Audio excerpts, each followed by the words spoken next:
অদৃশ্য আর্তনাদ।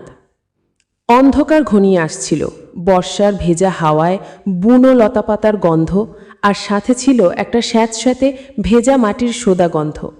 ছোট স্টেশন থেকে নেমে সাইকেলটা হাতে নিয়ে যখন গ্রামের মেঠো পথে পা রাখলাম, তখন সূর্য প্রায় পশ্চিম আকাশে ঢলে পড়েছে। ভাদ্র মাসের শেষ, কিন্তু আকাশ মেঘলা থাকায় দিনটা যেন আরও দ্রুত ফুরিয়ে যাচ্ছিল। আমার নাম অর্ণব, পেশায় আমি একজন ভূতত্ত্ববিদ। গ্রামের প্রান্তে একটা পুরনো শিব মন্দিরের সংস্কার কাজের জন্য আমাকে পাঠানো হয়েছে। গ্রামটা বেশ নির্জন, চারিদিকে শুধু ধানক্ষেত, আর তার মাঝে দু চারটে তালগাছ মাথা উঁচু করে দাঁড়িয়ে আছে। মন্দিরের পাশেই একটা ছোট ছাউনি তৈরি করা হয়েছে, সেখানেই আমার মাস দুয়েকের আস্তানা। সন্ধ্যায় গ্রামের দু একজন বয়স্ক লোক এসে আমাকে শিব মন্দিরের অলৌকিক গল্প শোনাচ্ছিল। তাদের চোখে ভয়, মুখে একটা চাপা উত্তেজনা।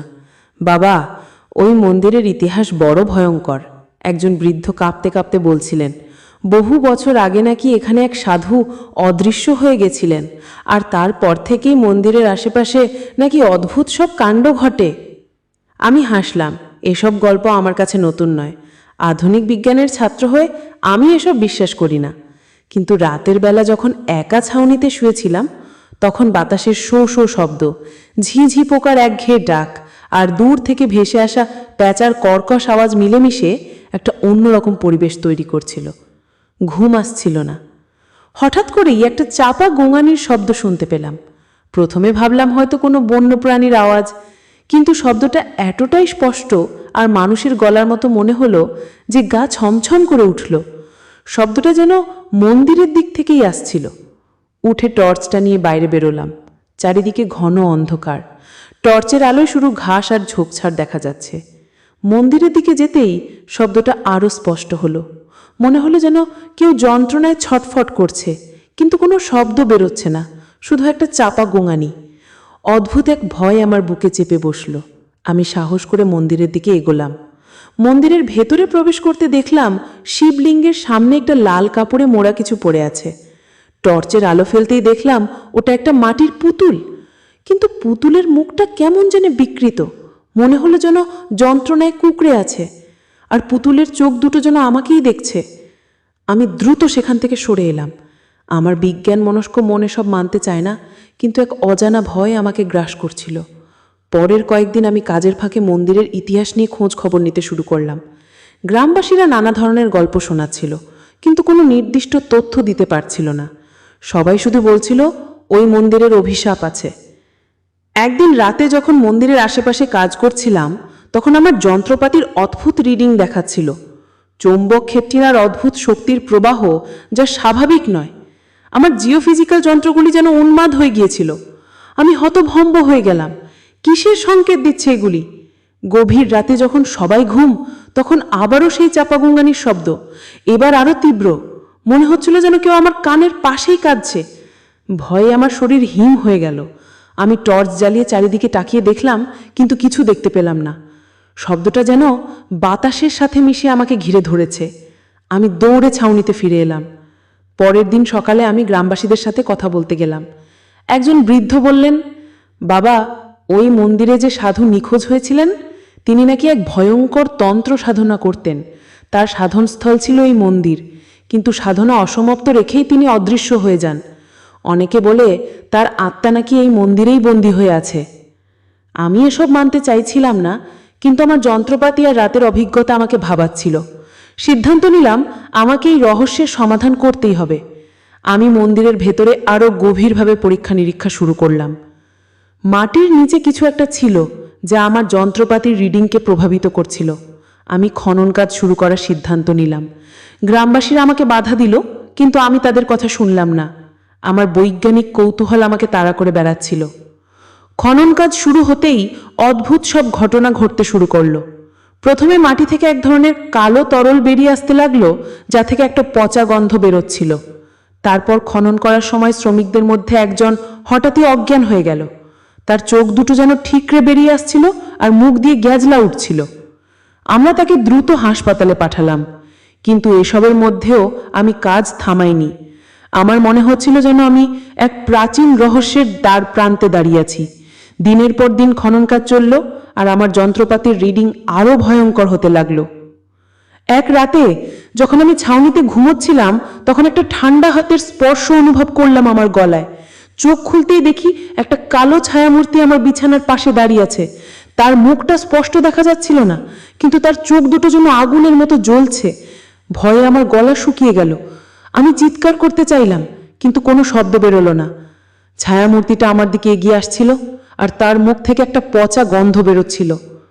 মনে হলো যেন 1000 বছরের পুরনো কোনো মৃতদেহ। আমি কোনো মতে বিছানা থেকে লাফিয়ে উঠে দৌড় লাগলাম। সারা রাত আমি ঘুমোতে পারিনি। আমার মনে হচ্ছিল যেন আমার চারপাশে অদৃশ্য কোনো সত্তা ঘুরে বেড়াচ্ছে। পরের দিন সকালে যখন আমি খনন কাজের তত্ত্বাবধানে ছিলাম, তখন হঠাৎ করেই মাটি ধসে গেল। মাটির গভীরে একটা সুড়ঙ্গ পথ দেখতে পেলাম। আমার বুক ধড়ফড় করছিল। আমি টর্চ জ্বালিয়ে সুড়ঙ্গের ভেতরে প্রবেশ করলাম। সুড়ঙ্গের ভেতরে স্যাঁতস্যাঁতে আর একটা অদ্ভুত গন্ধ। ভেতরে প্রবেশ করতেই আমি একটা পাথরের দেওয়াল দেখতে পেলাম, যেখানে কিছু অদ্ভুত চিহ্ন আঁকা ছিল। মনে হলো যেন কোনো প্রাচীন ভাষায় কিছু লেখা আছে। আমি ছবি তুললাম আর আরও গভীরে প্রবেশ করলাম। সুড়ঙ্গের শেষ প্রান্তে আমি একটা পাথরের বাক্স দেখতে পেলাম। বাক্সটার ওপর একই ধরনের চিহ্ন আঁকা ছিল। আমার হাত কাঁপছিল। আমি বাক্সটা খুলতেই দেখলাম ভেতরে একটা নরকঙ্কাল পড়ে আছে। কঙ্কালের পাশে একটা পুরনো পুঁথি আর একটা পাথরের তৈরি অদ্ভুত যন্ত্র পড়ে আছে। আমি পুঁথিটা হাতে নিলাম। পুঁথিটা খুলতেই দেখলাম সেখানে অদ্ভুত ভাষায় কিছু লেখা আছে।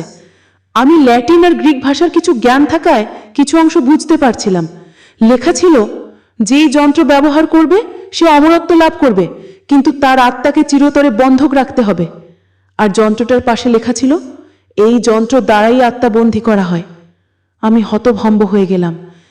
এটা কি সেই সাধুর কঙ্কাল? আর এই যন্ত্রটা? আমার মনের ভেতর একটা ভয়ঙ্কর চিন্তা খেলা করছিল। আমি কি এতক্ষণ সেই অদৃশ্য শক্তির উৎস খুঁজে পেয়েছি? আমি দ্রুত সবকিছু নিয়ে সুড়ঙ্গ থেকে বেরিয়ে এলাম। আমি নিশ্চিত ছিলাম যে এটাই সেই যন্ত্র যা দিয়ে সাধু আত্মাবন্দী করতেন, আর এই পুঁথিতেই তার সমস্ত রহস্য লেখা আছে। আমি দ্রুত আমার ছাউনিতে ফিরে এলাম। পুঁথিটা পড়ে আমার গায়ে কাঁটা দিয়ে উঠল। সাধু অমরত্ব লাভের জন্য নিজের আত্মাকে ওই যন্ত্রের মধ্যে বন্দী করেছিলেন, কিন্তু তার সাধনা অসমাপ্ত ছিল। ফলস্বরূপ তার আত্মাই মন্দিরেই আটকে পড়েছিল, আর যখনই কেউ মন্দিরের কাছাকাছি আসছিল, তার আত্মা মুক্তির জন্য আর্তনাদ করত, যা আমরা চাপা গোঙানির শব্দ হিসেবে শুনছিলাম। আর সেই কালো তরল ছিল সেই শক্তির বহিঃপ্রকাশ। কিন্তু শেষ লাইনে লেখা ছিল এক ভয়ঙ্কর তথ্য। সাধু তার আত্মাকে বন্দী করলেও তার শরীরকে একটি বিশেষ প্রক্রিয়া করে মাটির নিচে লুকিয়ে রেখেছিলেন। সেই শরীরই এই যন্ত্রের মাধ্যমে শক্তি লাভ করত, আর সেটাই ছিল এই অভিশাপের মূল উৎস। যদি শরীরকে বের করে ধ্বংস করা হয়, তবেই এই অভিশাপ থেকে মুক্তি পাওয়া সম্ভব। আমি আঁতকে উঠলাম। এতক্ষণ আমি যা মাটির নিচে খুঁজছিলাম তা ছিল সেই মৃতদেহ।